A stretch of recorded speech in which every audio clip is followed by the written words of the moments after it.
فأعوذ بالله السميع العليم من الشيطان الرجيم من همزه ونفخه ونفثه بسم الله الرحمن الرحيم أو كالذي مر على قرية وهي خاوية على عروشها قال أنى يحيي هذه الله بعد موتها فأماته الله 100 عام ثم بعثه قال كم لبثت قال لبثت يوما أو بعض يوم قال بل لبثت 100 عام فانظر إلى طعامك وشرابك لم يتسنه وانظر إلى حمارك ولنجعلك آية للناس وانظر إلى العظام كيف ننشزها ثم نكسوها لحما فلما تبين له قال أعلم أن الله على كل شيء قدير۔ نبی کریم صلی اللہ علیہ وسلم مکہ مکرمہ میں جب دعوت کا کام کر رہے تھے تو 3 موضوع ایسے تھے جو آپ کے اور مشرکین کے درمیان بڑے اختلاف کا سبب تھے۔ ان 3 چیزوں کو مشرکین ماننے کے لیے تیار نہیں تھے۔ پہلا موضوع تھا اللہ تبارک و تعالیٰ کی توحید کا، کہ ساری دنیا کا پیدا کرنے والا اللہ ہے، ساری دنیا کو روزی دینے والا اللہ ہے، اس ساری دنیا میں صرف اللہ تبارک و تعالیٰ کا حکم چلتا ہے، لہذا عبادت بھی صرف کسی کرنی چاہیے؟ اللہ تعالیٰ کی۔ مشرکین اس کو ماننے کے لیے تیار نہیں تھے۔ انہوں نے اللہ تبارک و تعالیٰ تک پہنچنے کے لیے بہت سے وسیلے کے نام پر بہت سے باطل معبودوں کو انہوں نے اپنا معبود بنا لیا تھا، اپنی عبادت ان کے سامنے کیا کرتے تھے، جیسے لات ہیں، عزا ہیں، ہبل ہیں۔ ان لوگوں کو ان کے بارے میں تصور یہ تھا کہ یہ اللہ تعالیٰ کے نیک بندے تھے، ہم ان کی عبادت اس لیے کرتے ہیں تاکہ یہ ہمیں اللہ کے قریب کر دے، یعنی جسے ہم لوگوں نے اپنے ہاں وسیلے کا نام دیا ہے۔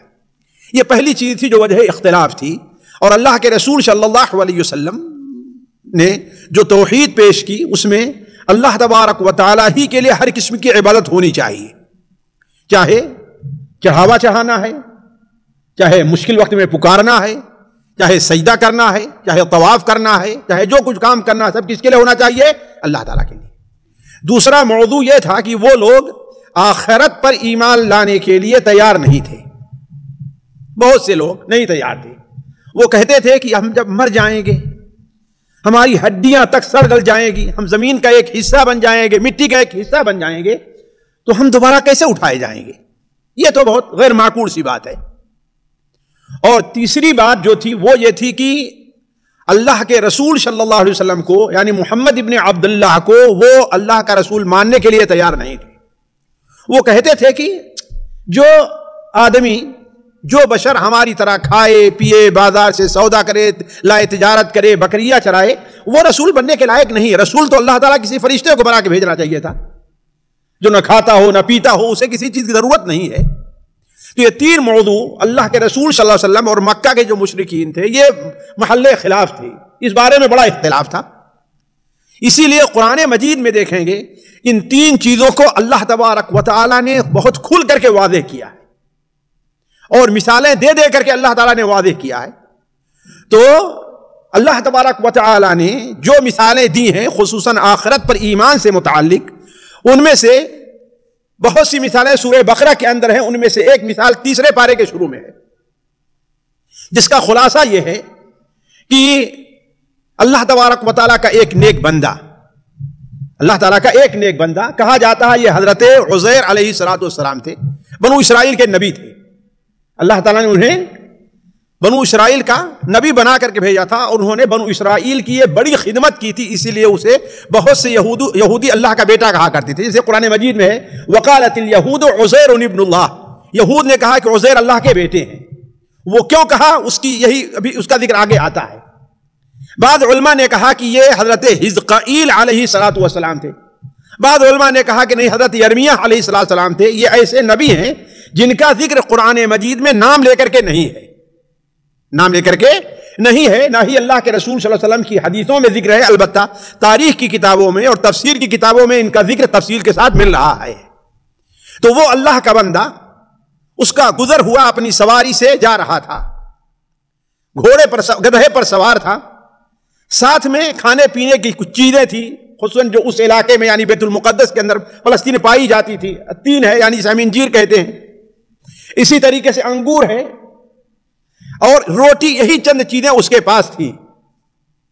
تو راستہ چلتے چلتے وہ ایک جگہ پر رکے، اس لیے کہ اللہ تبارک و تعالی نے انہیں بیت المقدس جانے کے لیے کہا تھا، اور یہ وقت ہے حضرت عیسیٰ علیہ السلام کی پیدائش سے 550 سال 600 سال پہلے کا معاملہ ہے۔ اس لیے کہ بنو اسرائیل اللہ تبارک و تعالی کے بڑے ہی محبوب یہ امتی تھے۔ اللہ تعالیٰ ان کے لیے آسمان سے کھانے نازل کرتا جو ہمیں اور آپ کو حاصل نہیں ہے، اس لیے قرآن مجید میں ان کی بڑی ان باتوں کا ذکر بھی ہے، یا بنی اسرائیل اذکروا نعمتی التی انعمت علیکم وانی فضلتکم علی العالمین، اے بنو اسرائیل ہماری اس نعمت کو یاد کرو جو ہم نے تم کو دیا ہے، اور ہم نے تمہیں ساری دنیا سے افضل بنایا ہے، ساری دنیا میں سب سے افضل بنایا ہے۔ لیکن اللہ تبارک و تعالیٰ کی نعمت کی انہوں نے ناشکری کی، عالموں کی اور رسولوں کی باتوں کو نہیں مانا۔ عالم انہیں نماز پڑھنے کے لیے کہتے، نماز نہیں پڑھتے۔ عالم انہیں سود کھانے سے بچنے کے لیے کہتے، لیکن وہ سود کھاتے۔ عالم اور اللہ کے جو اس وقت نبی تھے انہیں جھوٹ سے پرہیز کرنے کے لیے کہتے، لیکن وہ مانتے ہی نہیں۔ حتیٰ کہ ان کی شرارت اتنی بڑھ گئی کہ اگر کوئی نبی اور کوئی عالم اسے منع کرتا تو اگر ان کا بس تو اسے قتل بھی کر دیتے تھے، نعوذ باللہ من ذالک، یہاں تک کیا کرتے تھے۔ قرآن مجید میں ہے کہ تم لوگ جو ہے نبیوں کو قتل کیا کرتے ہو، فَلِمَ تَقْتُلُونَ أَنبِيَاءَ اللَّهِ، جب تم کہتے ہو ہم اللہ کے نیک بندے ہیں تو اللہ کے نبیوں کیوں قتل کرتے ہو؟ یہاں تک کہ بعض نبیوں کو انہوں نے جیل میں بھی اٹھا کر کے ڈال دیا تھا، اس بنیاد پر کہ ہمیں منع کیوں کرتا ہے۔ جیسے آج کوئی آدمی برائی کر رہا ہے اور عالم اس کو ٹوکنے لگے تو اسے ناراض ہو جاتا ہے، اس کی بات سننے کے لیے تیار نہیں ہوتا کہ ہمیں منع کیوں کرتے ہیں۔ تو کہنے کا مطلب یہ ہے کہ یہ ان کی کیفیت تھی۔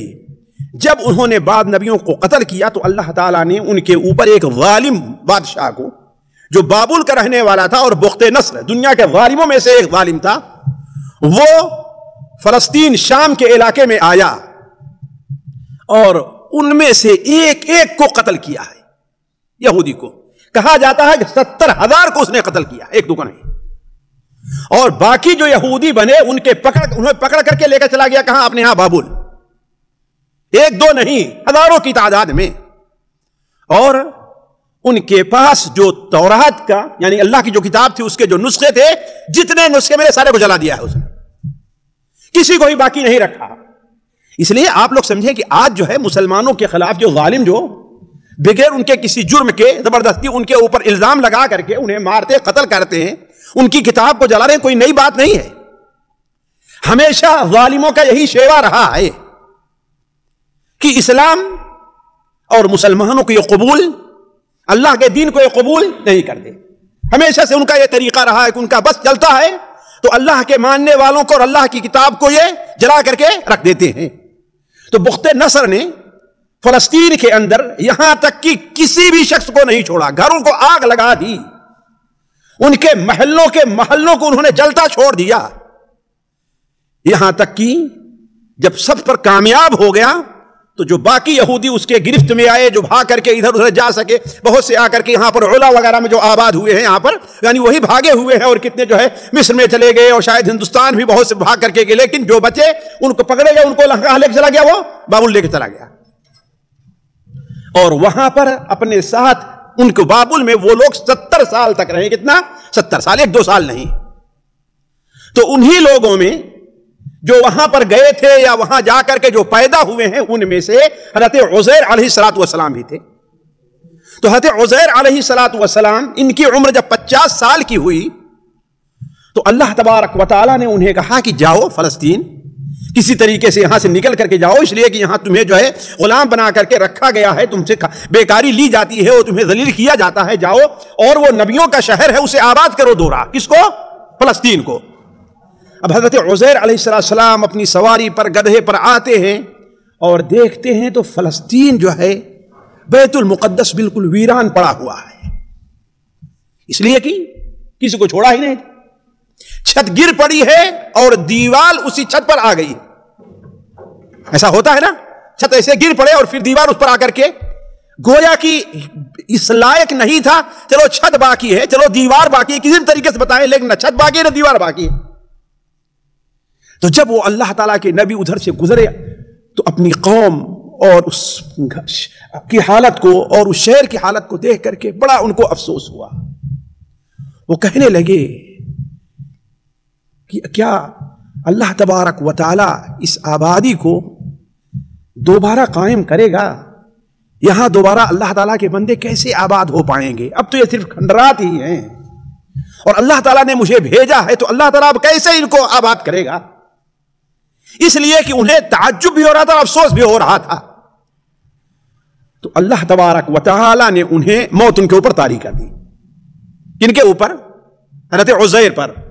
جا کر کے بیٹھے ایک درخت کے نیچے اور افسوس کرتے بیٹھے ہوئے تھے. گدھے کو اپنے وہیں پر باندھ دیا اور کھانے پینے کے جو سامان تھے، روٹی تھی اور وہ انگور تھا اور تین تھے، بلکہ کہا جاتا ہے کہ وہاں پر بیٹھے تو کچھ کھانے کے لیے انگور کو نچوڑا اور جو پانی انگور کا جو رس جوس جو نکلا اس میں روٹی کو بھگو دیا تاکہ روٹی بھیگ جائے تب وہ کھانے کے لائق ہو جائے، ورنہ سوکھی روٹی لے کر کے آئے ہیں وہ نہ ہو جائے. اتنی دیر میں ان کو نیند کیا آئی بلکہ موت آ گئی. اسی حال میں جانتے ہیں کتنے دن گزر گئے؟ ایک دو دن کتنے گزرے ہوں گے؟ 100 سال گزر گئے ہیں وہ. فَأَمَاتَهُ اللَّهُ 100 عام. اللہ فرماتا ہے قرآن مجید میں فَأَمَاتَهُ اللَّهُ 100 عام. اللہ تبارک و تعالی نے انہیں 100 سال تک مردہ رکھا وہیں پر، 100 سال تک. اور پھر اللہ نے ان کو زندگی میں اچانک کھڑے ہو گئے. ثم بعث. اللہ نے یہ نہیں فرمایا کہ ان کو زندہ کیا پھر ان کو اٹھایا. جیسے آدمی دیر تک سوتا رہے اور بیدار ہوتا کیا کرتا ہو؟ جلدی سے، ہمیں دیر ہو رہی جلدی سے اٹھ کھڑا ہوتا ہے آدمی، جلدی سے اٹھ کھڑے ہوئے. اللہ تعالیٰ نے فرشتے کے ذریعے یا کسی طریقے سے پوچھا کہ کتنی دیر تک سوتے رہے، کتنی دیر تک سوئے؟ تو اپنی آنکھ کو سیدھی کرتے ہیں اور دیکھتے ہیں کہ میرے کھانے پینے کی چیز تو یہ ہے اور سورج جو ہے اب ڈوبنے والا ہے. تو کہتے ہیں کہ ہو سکتا ہے ایک دن یا دن کا کچھ حصہ. اس لیے مفسرین کہتے ہیں کہ وہ چاشت کے وقت وہاں پر آرام کے لیے بیٹھے تھے اور جب ان کو نیند کھلی تو کون سا وقت تھا؟ وہ سورج ڈوبنے کا وقت تھا. تو جلدی سے انہوں نے کہا کہ ایک دن گزر گیا ہوگا. پھر دیکھا نہیں بھی سورج ڈوبا نہیں ہے تو کیا کہا کہ ابھی ہو سکتا ہے کہ دن کا کچھ حصہ گزرا ہو. اللہ نے کہا ایسا نہیں ہے، تم ایک دن نہیں رہے ہو بلکہ بل لبثت 100 عام. تمہیں اسی حالت میں کتنے دن گزر گئے ہیں؟ 100 سال گزر گئے، ایک دو دن نہیں گزرے ہیں. کتنا؟ 100 سال. ساتھی کوئی افسانہ نہیں ہے، کوئی فلم نہیں دیکھ رہے ہیں آپ لوگ، ہے کہ نہیں ہے؟ کوئی فلم نہیں دیکھ رہے ہیں، قرآن مجید کی بات ہے. اللہ تعالیٰ کیا فرمایا؟ فَأَمَاتَهُ اللَّهُ 100 عام ثُمَّ بَعَثَ. اللہ تعالیٰ نے انہیں 100 سال 100 سال موت دی اور پھر ان کو دوبارہ اٹھایا. تو اللہ نے ان سے پوچھا کم لبثت، کتنے دن تک میاں سوتے رہے آپ؟ اتنی لمبی نیند سوئیں گے آپ؟ تو انہوں نے کہا کہ کتنے دن دیر سویا ہوں، بہت ہوگا تو ایک دن سویا ہوں. پھر دیکھتے ہیں کہ نہیں ایک دن تو نہیں، میں تو چاشتے وقت سویا اور کیا ابھی سورج ڈوب رہا ہے، اس کا مطلب کیا ہے کہ دن کا کچھ حصہ سویا ہوں میں. اللہ تعالیٰ فرمایا کہ نہیں بل لبثت 100 عام، بلکہ تم کتنے دن تک سوئے رہے؟ کتنے دن تک اس طریقے سے مردہ پڑے رہے تم؟ جی 100 سال تک. ایک پوری صدی گزر گئی ہے، پوری صدی گزر گئی. اللہ تعالیٰ نے فرمایا کہ اس کی دلیل دیکھنا چاہتے ہو؟ جو تم اپنی سمجھ سے کر رہے ہو وہ سچ ہے، جو تمہاری سمجھ ہے. اس لیے کہ تم دیکھ رہے ہو کہ ہمارا کھانا کیا ہے ویسے پڑا ہوا ہے. جیسے جوس نچوڑ کر کے ہم نے اس میں روٹی توڑا تھا ویسے پڑی. ہمارے انگور جو تھے ظاہر بات ایک دن دو دن کے بعد انگور کیا ہوں گے؟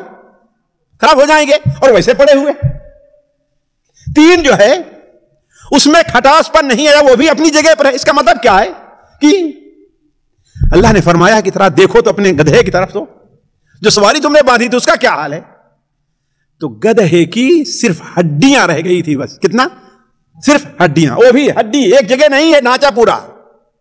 ایک ہڈی ٹکڑا ادھر ہے، ایک ادھر ہے، ایک ادھر ہے، ایک ادھر، ایسے پڑی ہوئی ہڈی، بکھری ہوئی ہڈی. کہا کہ دیکھو یہ جو ہے تمہیں کتنے دن گزر گئے ہیں؟ 100 سال گزر گئے ہیں. دیکھو یہ تمہارے جو کھانے پینے کی چیزیں ہیں لم یتسنہ، وہ ابھی بگڑے نہیں، ان پر گویا سال نہیں گزرے ہیں. اور اپنے گدھے کو دیکھو گے تو تمہیں معلوم ہو جائے گا کہ کیا ہے وہ، ہم اتنے دن گزر گئے. اللہ تعالیٰ نے فرمایا کہ دیکھو ہم تمہیں لوگوں کے لیے بطور نشانی کے رکھنا چاہتے ہیں. پھر اللہ تبارک و تعالیٰ نے فرمایا دیکھو ذرا گدھے کی ہڈیوں کی طرف دیکھو. تو اللہ تعالیٰ نے حکم دیا بلکہ مجھے ایک منظر یاد آتا ہے، کبھی یوٹیوب پر بھی آپ لوگ دیکھے ہوں گے، کوئی جو ہے گھر بننا ہے نا، ادھر سے آ رہی چیز جڑ رہی ہے وہ ہے، اور ایک منٹ میں آدھے منٹ میں کیا ہے پورا گھر اور پوری چیز تیار ہو جایا کرتی ہے۔ ایسے ہی حضرت عزیر علیہ السلام کو اللہ تعالیٰ نے کہا دیکھو تو، دیکھنے لگے تو ایک ہڈی آ کے دوسرے پر، ایک تیسرے پر، ایک بالکل جو ہے ایسے گویا کہ کمپیوٹر کے ذریعے سے پوری ہڈیاں ایک دوسرے کے ساتھ جمع ہو رہی ہیں، یہاں تک کہ پوری ہڈی ڈھانچہ بن کر کے تیار ہو گیا۔ اب ڈھانچہ بن کے تیار ہو گیا تو اس پر دوسرا مرحلہ کیا آتا ہے؟ ہڈی پر کیا ہوتا ہے جی؟ گوشت ہوتا ہے نا، ہڈی پر گوشت ہوتا ہے۔ وَانظُرْ إِلَى الْعِظَامِ كَيْفَ نَكْسُوهَا لَحْمًا، کہا اب ہڈی بن کے تیار ہوگی، اب دیکھو ہم اس کے اوپر گوشت کیسے چڑھاتے ہیں۔ تو دھیرے دھیرے اس کے اوپر گوشت چڑھنا شروع ہو گیا، یہاں تک کہ گوشت پوشت کا ایک گدھا بن کر کے تیار ہو گیا وہاں پر۔ پھر اللہ تبارک و تعالیٰ نے اس کے اندر روح پھونک دی، کس میں؟ گدھے کے اندر۔ تو وہ گدھا کیا ہو گیا؟ آواز کرنے لگا، کھڑا ہو گیا وہاں پر۔ تب حضرت عزیر نے کہا اعلم ان اللہ علی کل شیء قدیر، اب ہم سمجھ گئے ہیں کہ اللہ تعالیٰ ہر چیز پر قادر ہے۔ جس طریقے سے اس گدھے کی بوسیدہ ہڈیوں کو سے ڈھانچہ تیار کر سکتا ہے، پھر اس کے اوپر گوشت اور پوست چڑھا سکتا ہے، پھر اس میں روح پھونک سکتا ہے، تو اس اجڑے ہوئے شہر کو بھی اللہ دوبارہ آباد کر سکتا ہے۔ پھر اس کے بعد وہاں سے اٹھے، اب جا رہے ہیں، دیکھ رہے ہیں کہ ہم نے تو دیکھا تھا کہ یہاں پر کھنڈر پڑا ہوا تھا، یہاں ایک مکان کھڑا ہے، یہ روڈ تو بالکل ٹوٹا پھوٹا ہے، یہاں تو سڑک بنی ہوئی، یہاں تو مکان ہے۔ اب دیکھ نہیں رہا پورا شہر، اس لیے کہ ان کے یہاں پر آنے کے کچھ سالوں کے بعد جب فارس کے بادشاہ نے بابل پر حملہ کیا اور وہاں سے کامیاب ہوا، تو فلسطینی جو تھے ان سے کہا اپنے شہر جاؤ اور اپنے شہر کو دوبارہ آباد کرو۔ تو وہ فلسطینی آئے اور 30 سال کے اندر وہ شہر دوبارہ شہر بن کر کے تیار ہو گیا۔ کون؟ فلسطین۔ وہاں آبادی ہو گئی، اب پہلے کے مقابلے میں اور زیادہ خوبصورت بن گیا وہ، پہلے کے مقابلے میں، اس لیے کہ آدمی پہلے گھر کیا ہے پرانا بنا، نیا بناتا کیا بناتا ہے؟ اچھا بناتا ہے نا، نیا گھر جب بنائے گا تو اچھا بنائے گا، اور اچھے تیار ہو گیا ہے۔ حضرت عزیر علیہ السلام جو ہے بڑے پریشان ہوئے کہ اب میں جاؤں لیکن مجھے پہچانے گا کون؟ مجھے کیسے پہچانے گا؟ تو کہا جاتا ہے، دیکھیے یہ حدیث میں نہیں ہے، یہ تفسیری قصے ہیں، ابن کثیر رحمہ اللہ نے لکھا ہے، کہا کہ سب سے پہلے جب اس آبادی میں جانے لگے، اپنے علاقے میں جہاں ان کا گھر پہلے تھا اجڑنے سے پہلے، آج سے 120 سال 25 سال پہلے جہاں ان کا گھر تھا، جب وہاں جانے لگے تو راستے میں انہیں ایک بڑھیا ملتی ہے، ایک بڑھیا عورت ملتی ہے جس کی آنکھیں کیا تھیں؟ جا چکی تھی۔ 120 سال اس کی عمر تھی، کتنا؟ 120 سال۔ آج بھی لوگ اتنے سال زندہ رہا کرتے ہیں بسا اوقات۔ 120 سال اس کی عمر تھی، البتہ وہ بیچاری نابینا تھی اور چلنے پھرنے سے مجبور ہو گئی، لیکن حضرت عزیر نے اس کو پہچان لیا۔ حضرت عزیر نے اس کو، کیوں؟ اس لیے کہ نابینا ہونے سے پہلے اور فلسطین کے برباد ہونے سے پہلے یہ انہی کے گھر میں خادمہ تھی۔ کہا تم کون ہو؟ کہا میں فلاں ہوں۔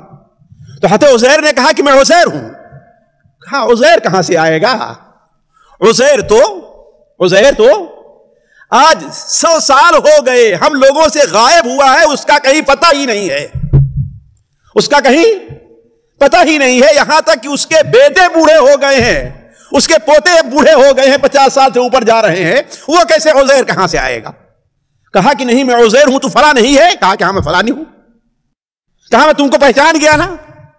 کہا لیکن ایک بات ہے، اگر آپ وہ چیز ثابت کر دیں تب تو میں مانوں کہ آپ عزیر ہیں۔ کہا وہ کیا؟ کہا اس لیے کہ ہم جانتے ہیں کہ عزیر اللہ کا بڑا نیک بندہ تھا اور اللہ تعالیٰ اس کی دعا کو رد نہیں کرتا تھا، جو دعا کرتا تھا اللہ تعالیٰ اس کی دعا کو قبول کرتا تھا۔ تو آپ دعا کریں اگر میری آنکھ دوبارہ واپس چلی آئے تو میں مانوں کہ ہاں آپ عزیر ہیں۔ تو چنانچہ حضرت عزیر علیہ السلام نے دعا کی اور وہ بڑھیا دیکھنے لگی، اور جو ابھی بالکل اپاہج بن بیٹھے کھڑی ہو گئی۔ دیکھا تو ارے آج سے 100 سال پہلے 50 سال کے عزیر جو نوجوان تھے، بالکل وہی صورت ان کے سامنے اس کے سامنے پائی جا رہی ہے۔ کہا کہ ہاں میں گواہی دے رہی ہوں کہ آپ کون ہیں، اللہ کے بندے کون ہیں آپ؟ عزیر ہیں۔ لہذا ان کو لے کر کے ان کے خاندان کے پاس گئی، تو اب خاندان والے ان کا جو بیٹا تھا، یہی اللہ کی نشانی ہے کہ بیٹا 100 سال سے اوپر کا ہو گیا ہے، اور باپ کے بال ابھی تک سفید نہیں، 50 سال کا ہے بال کے. اسی رہتے عزیر کو اسی لیے تعجب تھا کہ ہمارے بال اگر 100 سال ہم یہاں پر رہے ہوتے ہمارے ناخن بڑھتے کہ نہیں بڑھتے؟ بڑھ جاتے نا. اگر کسی کو داڑھی نہ ہو، اگر 1 مہینہ وہ داڑھی نہ بنائے تو جی داڑھی کے بال آ جائیں گے نہیں آئیں گے؟ اور یہاں کتنے دن گزر گئے ہیں جی؟ 100 سال تو بال تو بہت بڑھ جانا چاہیے، لیکن سب جس حالت میں لیٹے تھے اسی حالت میں موجود ہیں، پائے جا رہے ہیں. یعنی بالکل جوانی کی حالت ہے، 50 سال اس کے قریب کی عمر ہے. تو حضرت عزیر علیہ السلام جب گئے ان دنوں میں بنو اسرائیل وہاں آباد تو ہو گئے تھے، البتہ ایک چیز سے پریشان تھے. پریشان کیا تھے کہ تورات کا کوئی نسخہ ان کو مل نہیں رہا تھا. اس لیے کہ بخت نصر نے کیا کیا تھا، جتنے نسخے ملے تھے، آج بھی دیکھو پولیس جب کسی کو پکڑتی ہے نا تو گھر کی پوری یہاں تک کتابیں بھی غائب کر دیتی ہے. مولانا آزاد رحمہ اللہ کو جب گرفتار کیا تو ان کی کتاب تفسیر ترجمان القرآن آج تک نہیں ملی، اس کو لے گئے اور پھر غائب ہو گئی، لے گئے اور غائب ہو گئے. تو پورے گھر کی تلاشی ہوتی ہے نا. تو جب گھر کو جلایا تو جتنے نسخے تھے سارے کے سارے ہو گئے. لیکن ایک بات لوگوں نے کہا، اگر آپ عزیر ہیں تو عزیر کے بارے میں ہم لوگوں کو معلوم ہے کہ عزیر اللہ کی کتاب کے حافظ تھے، اللہ کی کتاب کے حافظ تھے. اگر آپ اس کتاب کو پڑھ کر کے ہم لوگوں کو سنا دیں اور اس کتاب کو نوٹ کرا دیں، ہم لوگ لکھ لیں، تب تو ہم مانیں گے کہ ہاں آپ اللہ کے بندے کیا ہیں، عزیر ہیں. تو عزیر علیہ السلام نے اپنے حافظے سے، اپنی یادداشت سے تورات پڑھنا شروع کیا اور تورات کے سارے جو ان کا جو تھا اس کو پورا نوٹ کرا دیا حضرت عزیر علیہ السلام نے. اس طریقے سے وہ بڑے خوش ہوئے یہودی کہ اللہ کی کتاب ہم نے کیا ہو گئی، مل گئی ہم کو، اللہ کی کتاب ہم کو مل گئی. تو اسی لیے یہودی ان کا اتنا احترام کرنے لگے، کہنے لگے کہ ایسا تو کوئی اللہ کا بیٹا ہی کر سکتا ہے، عام آدمی تو نہیں کر سکتا نا کہ 100 سال تک رہے اور زندہ رہے. اس کا مطلب عزیر اللہ کے بیٹے ہیں. وہیں سے اللہ کا بیٹا ان لوگوں نے کہنا شروع کیا. اللہ کل حال ساتھیو، جو جیسا کہ مفسرین نے لکھا ہے، یہ قصہ بڑا لمبا ہے، لیکن یہ ہے کہ ہم نے اس کا جو قرآن مجید میں جتنا ہے اس کو ہم نے آپ کے سامنے بیان کیا. اب ہمیں دیکھنا ہے کہ آخر ہمیں اس سے کیا سبق ملتا ہے. ساتھیو اس سے کیا سبق ملتا ہے؟ پہلی چیز ساتھیو دیکھیے، سوچنے کی ہے، اللہ تبارک و تعالیٰ کی یہ سنت رہی، اس کا طریقہ رہا ہے کہ جب کسی شہر والے، کسی ملک والے، کسی شہر کے باشندے اللہ تبارک و تعالیٰ کی نافرمانی کرتے ہیں اور اللہ کی نافرمانی میں حد سے بڑھ جایا کرتے ہیں، تو اللہ تعالیٰ ان کے اوپر کسی اور ظالم کو مسلط کر دیتا. تو جب بنو اسرائیل نے اللہ کی نافرمانیاں کی، مسلمانوں کو اس سے سبق لینا چاہیے کہ آج تمہارے اوپر ظالم حکمراں ہر جگہ مسلط ہیں. اس کی وجہ کیا ہے؟ تم نے اللہ تبارک و تعالیٰ کی نافرمانی، اس کی حکم عدولی کرنا شروع کر دیا ہے. اللہ تبارک و تعالیٰ جس چیز کے بارے میں کہتا ہے کہ یہ ہمارے اور تمہارے خلاف گویا اعلان جنگ ہے، یعنی سود کا لین دین، وہ تمہارے ہاں بالکل عام ہو گیا ہے. آج تمہارے یہاں مسجد میں لوگ کم دکھائی دیں گے، لیکن سینما ہال اور پکچر ہال میں تم قرآن کم پڑھو گے اور گانے زیادہ سنتے ہو. تمہارے یہاں جھوٹ بولنے والے زیادہ ہیں اور سچ بولنے والے تلاش کرنا پڑے کون سچ بولتا ہے کون نہیں بولتا ہے.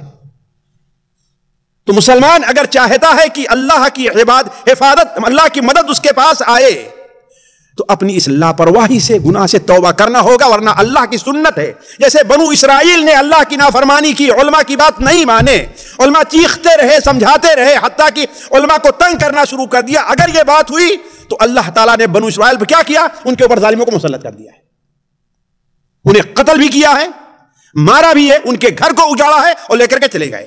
كَذَلِكَ نُوَلِّي بَعْضَ الظَّالِمِينَ بَعْضًا بِمَا كَانُوا يَكْسِبُونَ. ایسے ہی ہم بعض ظالموں کے اوپر جو گناہ کرتے ہیں ان کے اوپر ان سے بڑے ظالم کو مسلط کر دیتے ہیں، اس لیے کہ وہ اپنے جرم سے باز نہیں آ رہے ہیں. اسی لیے نبی کریم صلی اللہ علیہ وسلم نے اپنے صحابہ کو، خصوصاً مہاجرین کو مخاطب کرتے ہوئے فرمایا تھا، یا معشر المہاجرین، اے مہاجرین کی جماعت، خمس اذا ابتلیتم بہن واعوذ باللہ ان تدرکوہن. 5 کام جب کرنے لگو گے اور میں اللہ تعالیٰ کی پناہ چاہتا ہوں تم وہ 5 کام کرو.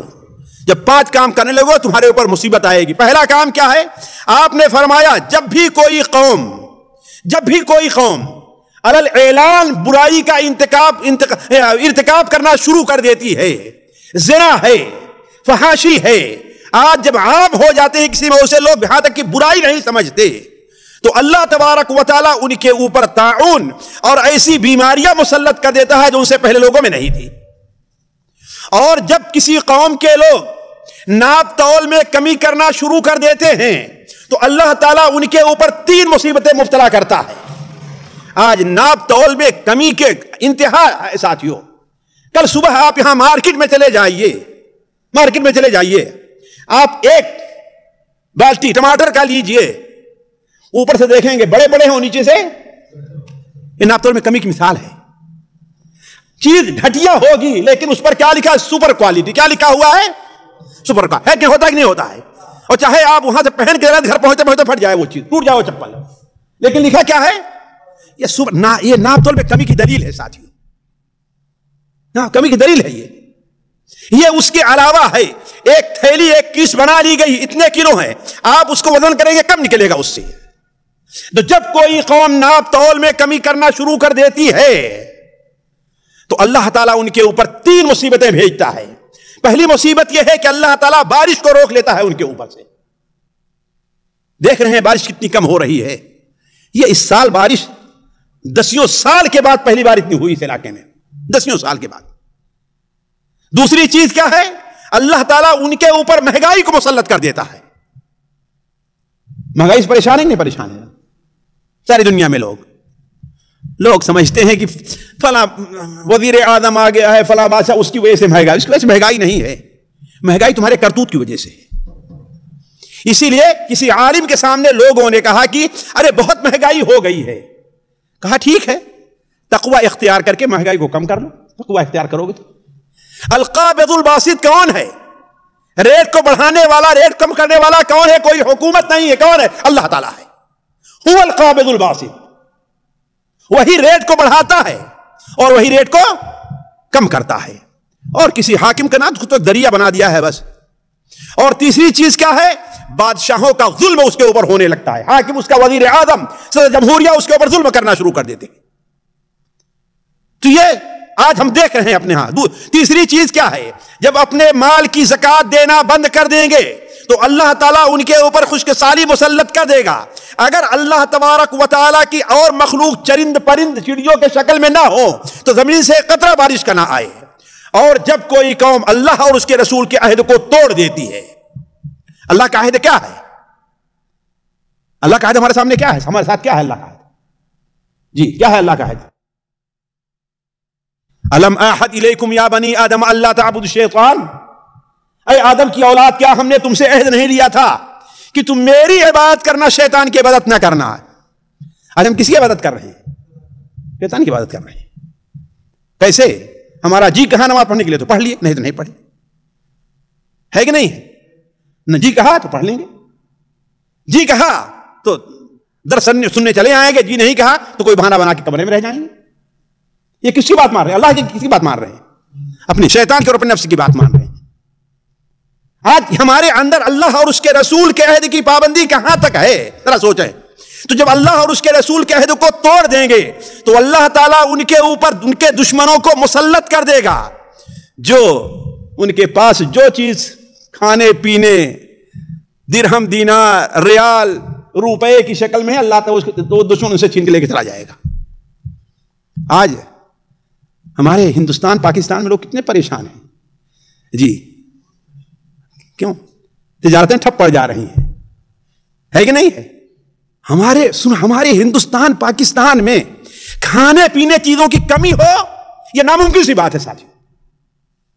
پورے دنیا کو غلہ سپلائی کون کر رہے ہیں؟ ہندوستان اور پاکستان کے لوگ، چاہے چاول ہے یا گیہوں وغیرہ ہے، اور ہمارے ملک میں ان کی چیز کمی ہو جائے، اس کا مطلب کیا ہے؟ یہ ہمارے گناہ ہیں جو ہمیں جو ہے ہم نے اللہ اور اس کے رسول کی بات نہیں مانی ہے، اللہ نے ہم سے اس کو چھین لیا۔ اور اللہ کے رسول نے بیان فرمایا کہ جب ان کے حاکم اللہ کی کتاب کو چھوڑ کر کے فیصلہ کرنے لگیں گے تو اللہ تعالیٰ ان کو آپس میں لڑا دے گا۔ آج ہمارے کورٹ میں کس سے فیصلہ ہو رہا ہے؟ قرآن اور حدیث سے نہیں، جو امریکہ اور برطانیہ اور فرانس کا بنا ہوا قانون، وہی قانون ہم چلا رہے ہیں اپنے۔ اس سعودیہ کو چھوڑ کر کے کہیں بھی ہے قانون نافذ جی؟ تو اسی لیے اللہ تبارک و تعالیٰ جو ہے ہمیں آپس میں لڑا دے رہا ہے۔ تو کہنے کا مطلب یہ ہے کہ جب لوگ ظالم بن جائے، گناہ کا اعلان ارتکاب کرنے لگے، تو اللہ تعالیٰ ان کے اوپر ان سے بڑے ظالم کو مسلط کر دیتا ہے۔ اور ایک بات اور سن لیں، بنو اسرائیل کے جب بخت نصر نے حملہ کیا ہے تو اس میں اللہ کے بعد نبی بھی تھے، بعد اللہ کے، جیسے حضرت عزیر، چاہے اس وقت نبی نہیں لیکن بعد میں نبی بنا کے، لیکن نیک صالح بندے تھے کہ نہیں تھے؟ اللہ کے اولیاء بھی تھے، لیکن اللہ نے ان کے اوپر مسلط کیا ہے۔ کب؟ جب برائی کا علی الاعلان ارتکاب ہونے لگے اور لوگ اپنے عالموں اور علماء کی بات کو نہ مانیں، ان کی کثرت ہو جائے جو لوگ فساد مچاتے ہیں، تو اللہ تبارک و تعالی ان کو بخشتا نہیں، ان پر ہلاکت اور بربادی آیا کرتی ہے۔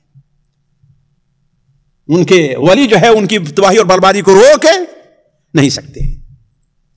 آج ہمارے ہندوستان نیک اور صالح لوگ بھی ہیں، ہندوستان، پاکستان، بنگلہ دیش میں، لیکن پریشانیاں کیوں آ رہی ہیں؟ اس لیے کہ ظالم اور گنہگار لوگ زیادہ ہو گئے ہیں۔ اللہ کے رسول صلی اللہ علیہ وسلم کی زوجہ محترمہ حضرت زینب بنت جحش بیان کرتی ہیں کہ ایک بار اللہ کے رسول ہمارے گھر میں پریشانی کی حالت میں داخل ہوئے، گھبرا رہے تھے، اور آپ نے کہا ویل للعرب من شر قد اقترب، ویل للعرب من شر قد اقترب، تباہی ہے عرب کے لیے اس برائی سے جو ان کے اوپر آ رہی ہے یاجوج ماجوج کی شکل میں۔ تو حضرت زینب بنت جحش نے کہا اے اللہ کے رسول صلی اللہ علیہ وسلم، ہم میں نیک لوگ ہوں گے پھر بھی ہم ہلاک اور برباد کر دیے جائیں گے؟ آپ نے فرمایا نعم اذا کثر الخبث، جب برائی زیادہ ہوگی، برے لوگ زیادہ ہو جائیں گے، نیکوں کی بات نہیں مانیں گے، ان پر ظلم کرنا شروع کریں گے، تو اللہ تعالیٰ ان کو ہلاکت مسلط کر دے گا۔ اسی طریقے سے ساتھیوں، باتیں بہت ہیں، میں چند باتیں کہہ کر کے ساتھیوں، اس قصے سے ہمیں اللہ تعالیٰ کی قدرت کا پتہ چلتا ہے کہ کتنی عظیم قدرت والا اللہ تعالیٰ، ہمیں اس پر ایمان لے آنا چاہیے۔ مثال کے طور پر 100 سال تک کسی انسان کو اللہ تعالیٰ مردہ رکھے پھر زندہ کر دے، یہ اللہ کی قدرت ہے کہ نہیں قدرت ہے؟ کتنی عظیم قدرت ہے ساتھیوں۔ کھانے پینے کی چیز کا 100 سال تک اصلی حالت پر باقی رہنا۔ آپ یہاں سے کل انگور خرید کے لے جاؤ اور اپنے گھر میں رکھ دیجئے، اگر ایک ہفتہ چل جائے تو میں جانوں، ہے کہ نہیں ہے؟ ٹماٹر خرید لے اور باہر رکھیے، آج کر اگر کڑا نہ ہو اس کو پکا رہے باقی رہ جائے گا، وہ نہیں خراب ہو جائے گا، ہے نا؟ لیکن یہ 3، وہ بھی 3 جو سوکھا ہوا نہیں ہے بلکہ تازہ، اور تازہ انار نہیں، انگور نہیں، انگور کا جوس، وہ 100 سال تک اپنی حالت پر باقی رہ گیا، کوئی فریج نہیں ہے، کوئی فریزر نہیں ہے، کچھ بھی نہیں ہے، اپنی حالت باقی رہ گیا۔ فریج میں ہو تو اتنے دنوں تک کیسے باقی رہ پائے گا؟ فریج میں بھی فریج ہی نہیں باقی رہ پائے گی 100 سال تک، ہے کہ نہیں؟ اللہ کی قدرت نہیں؟ ذرا دیکھ کتنی بڑی عظیم قدرت والا اللہ تعالیٰ ہے۔ اسی طریقے سے گدھا جو کہ کھانے پینے کی چیز سے زیادہ دن تک رہتا ہے، کس کی عمر زیادہ ہوتی ہے؟ انگور کی، گدھے کی؟ گدھے کی۔ لیکن گدھا تو سڑ گل گیا، اس کی ہڈی تک جو ہے وہ سیدھا ہو گئی، اور انگور اپنی ہاتھ پر باقی رہ گیا۔ اسی طریقے سے یہ اللہ تعالیٰ قدرت دیکھیے ساتھیوں، اللہ تعالیٰ کوئی چیز چاہتا ہے، ہر آدمی ابھی سوچنے پر مجبور ہوگا کہ ارے 100 سال تک ادھر سے کوئی گیا ہی نہیں، کہ دیکھتا کہ ہاں اللہ کا ایک نیک بندہ یہاں ہمارا پڑا، اسے دفنا دیتا۔ ذرا سوچیں، ہے کہ نہیں ہے؟ 100 سال تک وہاں یہ گیدھ اور چڑیا بھی نہیں آ پائیں کہ گوشت کو نوٹ کر کے کھا جائیں۔ 100 سال تک ادھر سے کوئی چرواہا بھی نہیں آیا۔ کیوں؟ اللہ تعالیٰ چاہتا ہے تو وہ کام ہو کر کے رہتا، اللہ نے ہر ایک کو دور کر دیا، اس سے کوئی بھی وہاں تک نہیں پہنچ سکا۔ یہ اللہ تعالیٰ کی قدرت ہے۔ اسی طریقے سے اللہ تبارک و تعالیٰ کے وہ نیک بندے تھے عزیر، 100 سال تک جس حالت میں مرے تھے، ان کے بال داڑھی کے کالے کے کالے ہی ہیں، ابھی ناخن ابھی تک بڑھا نہیں ہے، کپڑے جو پہنے ہوئے تھے جس حال میں اسی حالت میں موجود ہے۔ یہ بغیر اللہ کی قدرت کے ہے؟ یہ سب اللہ تعالیٰ کی قدرت ہے۔ اسی لیے یہ دلیل یہ ہے کہ اللہ تعالیٰ ایک بار جب لوگ مر جائیں گے تو دوبارہ اللہ تعالیٰ زندہ کرے گا۔ اور ویسے جیسے حضرت عزیر علیہ السلام دیکھا نا، اپنے گدھے کو دیکھو، ہڈی کیا ہوگی؟ اس لیے انسان، حدیث میں ہے جتنے انسان ہیں سارے کے سارے مر جاتے ہیں، سب سڑ گل جائیں گے، البتہ اتنی چھوٹی ساتھی، اتنی چھوٹی ہڈی ہوگی بس، یہ جو بالکل نیچے ہوتی ہے یہاں پہ بھی اتنی چھوٹی، اسی ہڈی پر اللہ تعالیٰ جب بارش نازل کرے گا تو اسی بارش کے پڑنے کی وجہ سے ہماری ہڈیاں پورا جسم بننا شروع ہو جائے گا، پورا جسم، اور بن کر کے جسم تیار ہوگا، اس میں روح پھونکی جائے گی۔ عالم ان اللہ علی کل شیء قدیر، میں جانتا ہوں کہ اللہ ہر چیز کے اوپر قادر ہے۔ اسی طریقے سے انسان کی نظر بہت کم ہے، کوتاہ ہے، وہ اسی پر فیصلہ کرتا ہے جو اس کے سامنے ہوا کرتی ہے۔ حضرت عزیر علیہ السلام نے کیوں کہا کہ ہم ایک دن یہاں دن کے بعد حصہ رہے ہیں؟ کیوں کہا؟ اس لیے کہ دیکھیں چیز جو ہے رکھی ہوئی ہے، خراب نہیں ہوئی، اگر خراب ہو گئی ہوتی تو ہے نا، ہم بیدار ہوئے لیکن ہمیں کسی خاص بھوک کا احساس نہیں ہو رہا ہے، اتنے دنوں تک اگر ہم رہتے تو کیسے، ہمارے ناخون، ہمارے کپڑے سب اسی۔ لیکن اللہ تعالیٰ ہر چیز پر قادر۔ مثال میں کیوں دے رہا ہوں؟ ایک شخص بسا اوقات بہت برا ہوتا ہے، ہر قسم کی برائی اس کے اندر پائی جاتی ہے، ہم دیکھ کر کے کہتے ہیں اب جو ہے اس کو ہدایت ملنے والی نہیں ہے، لیکن ایک وقت آتا ہے کہ اللہ کا ولی بن جاتا ہے۔ ایسا ہوتا ہے کہ نہیں ہوتا؟ ایک شخص ہے بہت غریب رہا کرتا ہے، بھیک مانگتا رہتا ہے، لیکن ایک وقت آتا ہے کہ ایک آدمی چائے بیچتا رہتا ہے، ملک کا وزیر اعظم بن جاتا ہے۔ ایسا ہوتا ہی نہیں ہوتا ہے جی۔ اندلس کے ایک بڑے حاکم کے بارے میں میں پڑھ رہا تھا، المنصور ابن ابی عامر، وہ ان کے بارے میں لکھا گیا ہے، واللہ علم تاریخ کتابوں میں ہے، کہاں تک سچ کہاں تو میں نہیں بتا، لیکن تاریخ کتابوں میں یہ موجود ہے کہ وہ شروع میں گدھے پر سامان پہنچایا کرتے تھے، تو وہ 3 ساتھی تھے، دن بھر سامان ایک جگہ سے جگہ پہنچائیں، ایک دن رات میں بیٹھے اور بیٹھ کر کے آپس میں کہنے لگے، کھانا کھانے کے بعد جب آپس میں بات ہونے لگی تو کہتے ہیں المنصور ابن ابی عامر کہ اگر میں اس ملک کا بادشاہ بن جاؤں تو سوچو کیا ہو سکتا ہے۔ ان کے دونوں ساتھیوں نے کہا تو پاگل ہے، تو کیسے بادشاہ بن جائے گا؟ کہا مان لو، اگر مان لو کہ میں بن گیا تو کہے چھوڑو اس بات کو، کوئی کام کی بات کرو۔ کہا تھوڑی دیر فرض کر لو کہ اگر میں اس ملک کا بادشاہ بن گیا تو تمہیں کیا دوں گا؟ تو ایک ساتھی نے کہا اگر تم ایسا ہو گئے تو میں اس پریشانی میں کیوں رہوں گا، میں کہوں گا مجھے ایک عالی شان مکان دے دو، اس میں خدمت کرنے والے لوگوں کو دے دو، ہمیں کوئی بڑی جاگیر دے دو۔ دوسرے نے کہا کہ تم بیوقوف ہے، اگر میں کہتا ہوں، بعض لوگ ہوتے ہیں ان کی بالکل سمجھ ہوتی الٹی چلتی ہے، بالکل ابرعکس۔ کہا ٹھیک ہے، اگر تم کہیں بادشاہ بن گئے تو ایسا کرنا، مجھے گدھے پر پیچھے کی طرف مجھے بیٹھانا، یعنی ادھر نہیں، میرے منہ کو کالا کر کے کہنا کہ یہ سب سے بڑا جھوٹا، اس کا کوئی ساتھ نہ دینا۔ دوسرے دن سے آدمی کی ہمت ہوتی ہے، وہ شخص کرنے لگا، آہستہ آہستہ فوج میں داخل ہوا، فوج میں داخل ہوتے اس وقت کے بادشاہ کا دربان بن گیا، دربان بنتے دیکھا بڑے محنتی ہے یہ ہے بادشاہ، اس قریب یہاں تک ایک ہوتا ہے وہاں پر بادشاہ بن گیا۔ اب ان دونوں کو بلایا، کن کو؟ جو دونوں تھے، اور جس نے کہا تھا ہمیں مکان دینا، کہا کہ ہاں تمہیں جاگیر دے دیتے۔ دوسرے کو بلایا، کہا تمہارے ساتھ ویسے ہی کروں جیسے تم نے کہا ہے۔ لوگوں نے کہا ارے وقت کی بات چھوڑ دی، کہا کہ نہیں، میں اس کی خواہش کو پوری کر کے دکھاؤں گا میں، اور اس کے ساتھ ویسا ہی کیا۔ تو اللہ تعالیٰ ہر چیز پر قادر، حالات کے بدلنے پر۔ ہم اور آپ کیا ہے سامنے کی دیکھتے ہیں۔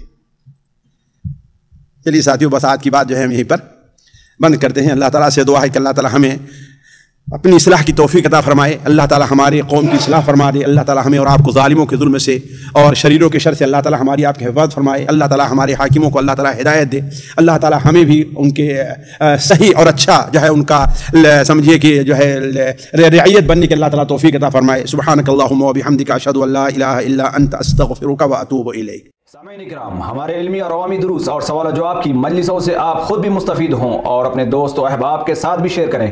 عین ممکن ہے کہ آپ کے شیئر سے کسی کی اصلاح اور آپ کے لیے صدقہ جاریہ بن جائے۔ واٹس ایپ پر اسلامک میسج حاصل کرنے کے لیے نمبر نوٹ فرمائیں: یعقوب عزیز 00966 5089597007۔ واٹس ایپ سوال و جواب گروپ میں ایڈ ہونے کے لیے نمبر نوٹ فرمائیں: عبدالسلام عمری 00966 502627 نمبر بھیجتے ہوئے نام اور پتہ ضرور لکھیں۔ اسی طرح ہمارے یوٹیوب چینل اسلامی دعویٰ کو ضرور سبسکرائب کریں تاکہ ہماری ہر نئی اور اہم ویڈیو کی اطلاع آپ کو فوری حاصل ہو جائے۔ تمام دروس، مقالات اور سوال و جواب سیریز کے لیے ہماری مشہور ویب سائٹ www.islamidawah.com کا مشاہدہ کرتے رہیں۔ السلام علیکم ورحمۃ اللہ وبرکاتہ۔